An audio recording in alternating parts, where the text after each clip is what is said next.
Good morning still from PW Schools. Trying to sneak this video in during lunchtime, so it might be a little bit choppy. I may have to um, finish it a little bit later and also, it's a really long section. It's the longest section of the chapter, so we might have to have a small second video to get it all in. But here we go. We're going to go kind of quick. Pause it if you need to get the words that you need. Section 2, compromises fail. This is not just the Compromise of 1850 that we're about to talk about, but the Missouri Compromise is going to fall apart.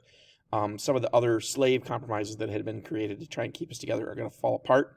And realistically speaking, the Civil War, it didn't cause the Civil War, but the Civil War begins when the Band-Aids start falling off the wound, when the compromises are no longer enough to keep us together. So this is one of those warning signs.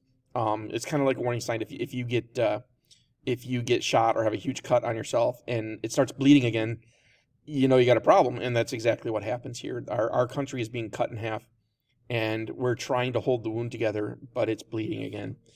Literally in the case of Bleeding Kansas coming up here.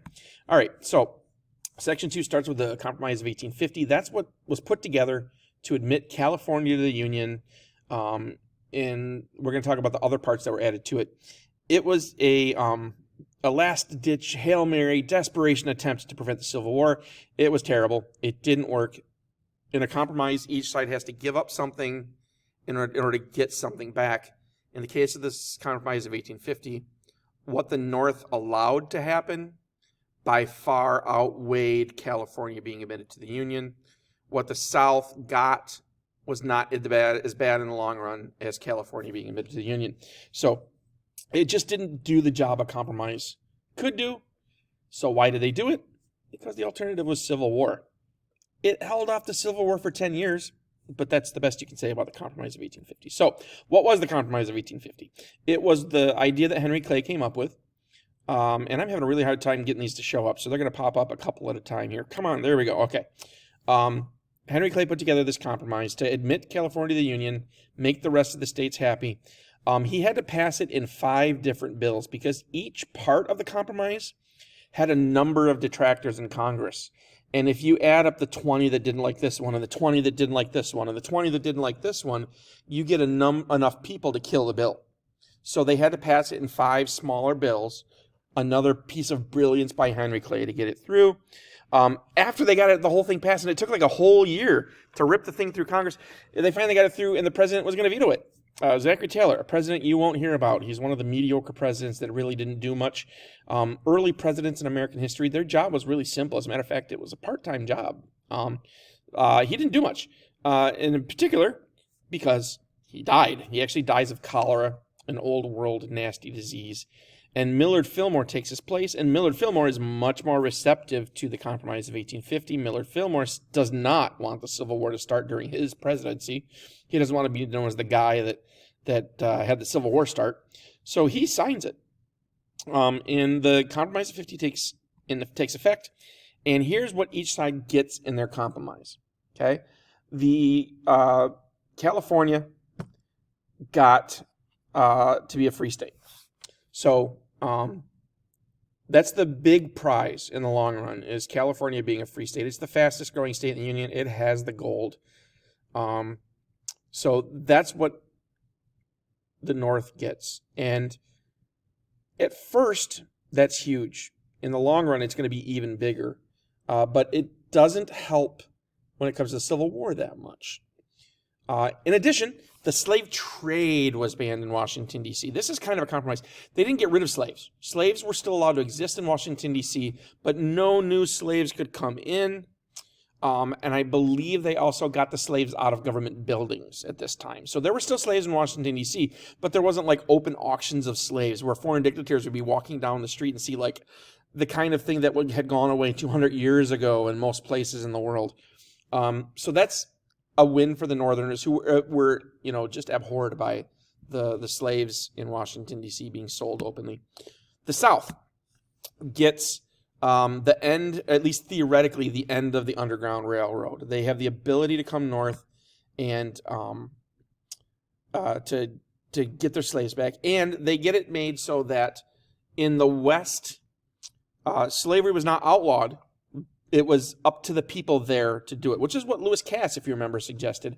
And this was a win for them because the South really felt, and they were probably correct, that sooner or later the North was just going to outlaw slavery out west. There's just too many people in the Congress that were anti-slavery. And remember, the South is addicted to slavery, but the West is not. So it made no sense out west. So they got the ability to possibly keep slaves out west. And if you remember, most of the states out west were below that Missouri Compromise line. So it was more likely that Southerners were going to move out west than Northerners were going to move out west because it was closer to the South. So they really believed some of those states would end up slave. And again, we talked about the end of, or the theoretical end of the Underground Railroad. And that's going to come in the form of the Fugitive Slave Act. You guys wrote about that or talked about that in a previous chapter. And you kind of briefly mentioned it. The problem with the Fugitive Slave Act is it was unnecessarily harsh. It's bad enough that people can be turned back into slaves if they escape to the North. But in addition to this Fugitive Slave Act, it brought up an interesting legal problem. How do you know that person right there is a slave? Okay? Well, of course, if you ask them, they're going to say they're not a slave. And if you ask the bounty hunter, they're going to say they are a slave because the bounty hunter is getting paid to bring them home. The Fugitive Slave Act tried to fix those, but fixed those problems terribly. It was a very, very nasty law. First off, it got rid of the bounty hunters and created special government agents whose only job was to work for the U.S. government or a state government and bring the slaves home. That made it so bounty hunters weren't getting paid per person they brought home, which means they wouldn't have the need to lie about the slaves. Okay? And that's what happened with a lot of bounty hunters. They just point to any black person and say, that guy's a slave, I'm taking him home. Because the reward was for each slave he brought home. These are special government agents, which theoretically got rid of the problem, but the bigger problem is bounty hunters were paid by the slave owners. Government agents are paid for with tax dollars, which means those Northerners who hated slavery were paying for slave hunters. They were now paying to keep slavery around and force people into slavery. And that really, really irritated the Northerners. Secondly, if the person was accused of being a slave, there was no trial. They had no chance to go to court and say, look, here's my birth certificate. I was born in New York. Here's my business. Here's my parents. They didn't have any way to prove that they weren't a slave. So how could you prove they were?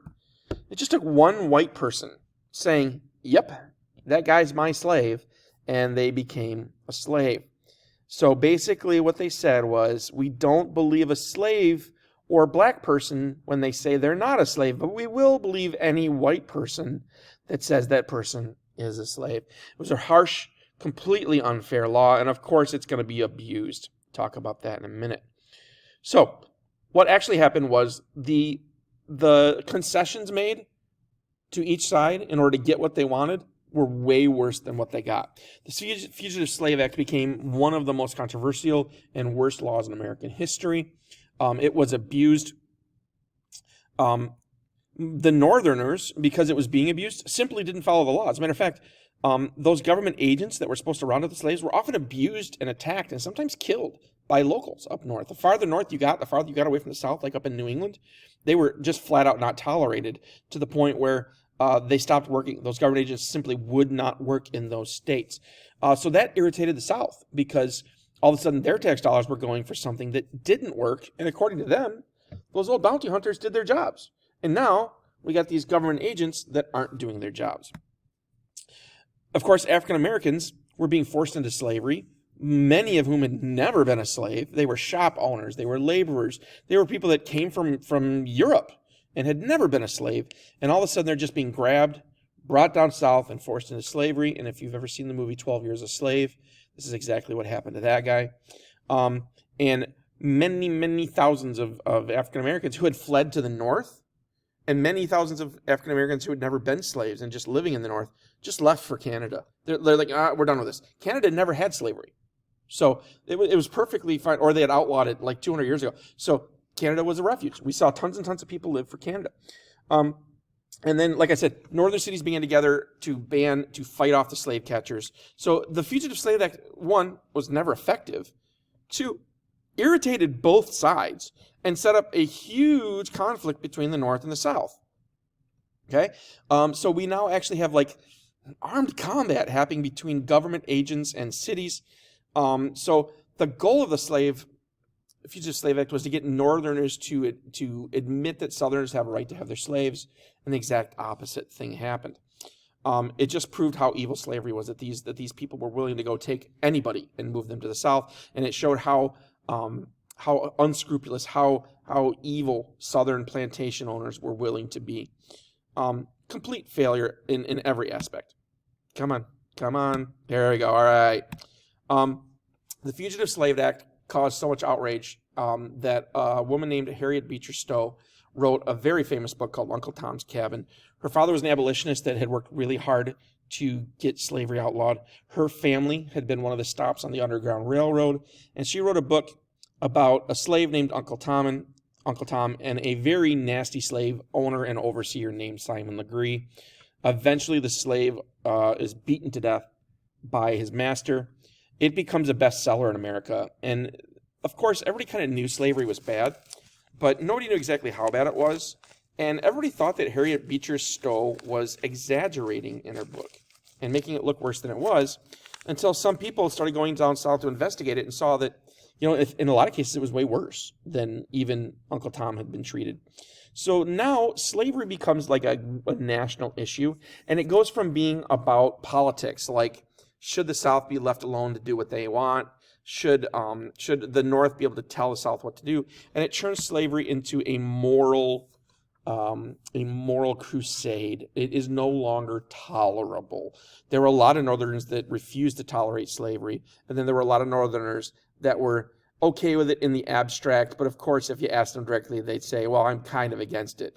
All of these people moved over to the absolutely 100% against slavery side when they read Uncle Tom's Cabin.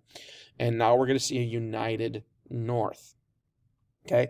Southerners said it exaggerated the life of the South, but then newspaper writers went down there and said, no, actually, it's worse in a lot of cases.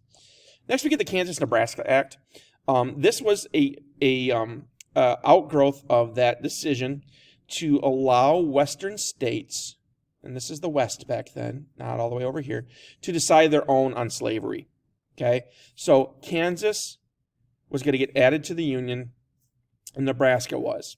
And the question was, normally, these would both be free states. They're north of the Missouri Compromise. But according to the Compromise of 1850, they would get to decide their own on slavery. Okay? Stephen Douglas of Illinois got the act through, and that's this guy down here. And he's going to be actually the guy that runs against Abraham Lincoln in the election of 1860. He's a really powerful American. He gets it put through, and he wants everybody to move out west. The big goal of him, because he's in Illinois, and if you're going to move out west, guess where you got to go through? Guess where you got to stop and buy stuff? So he's like, let's get everybody to move out west. So he gets the Kansas-Nebraska Act passed so people will want to go west, and it works in a really nasty way. We're going to have two new territories, Kansas and Nebraska. They're each going to get to decide on their own if they want to be slave or free.